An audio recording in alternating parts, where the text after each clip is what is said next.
केंद्र सरकार द्वारा संसद में लाए गए कृषि बिल को लेकर जारी हंगामे के बीच प्रधानमंत्री नरेंद्र मोदी ने साफ किया है कि ये बदलाव कृषि मंडियों के खिलाफ नहीं है।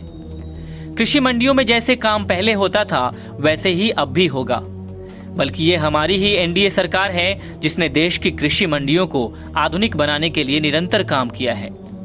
बिहार चुनाव के लिए एक डिजिटल रैली को संबोधित करते हुए पीएम मोदी ने यह बात कही।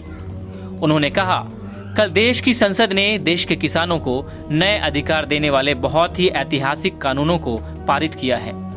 मैं देश के लोगों को, देश के किसानों को इसके लिए बहुत बहुत बधाई देता हूँ। ये सुधार 21वीं सदी के भारत की जरूरत है। साथ ही उन्होंने कहा, कनेक्टिविटी देश के हर गांव तक पहुंचाने के लक्ष्य के साथ देश आगे बढ़ रहा है। जब गांव-गांव में तेज इंटरनेट पहुंचेगा तो गांव में पढ़ाई आसान होगी।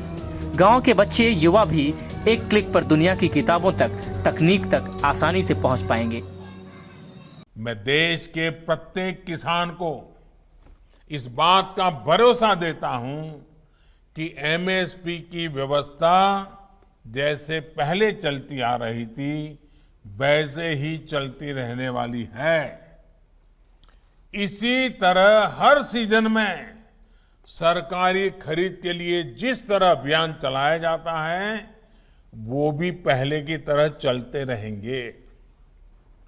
साथियों, किसानों को एमएसपी देने और सरकारी खरीद के लिए जितना काम हमारी सरकार ने किया है वो पहले कभी नहीं किया गया।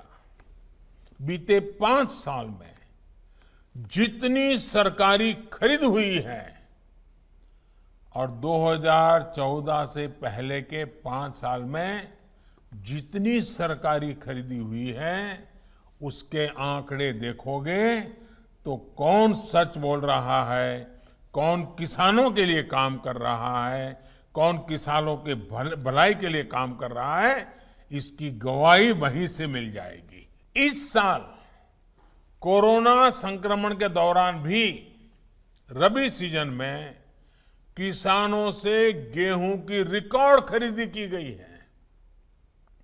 इस साल रबी में गेहूं, धान, दलहन और तिलहन को मिलाकर किसानों को 1,13,000 करोड़ रुपए एमएसपी पर दिया गया है।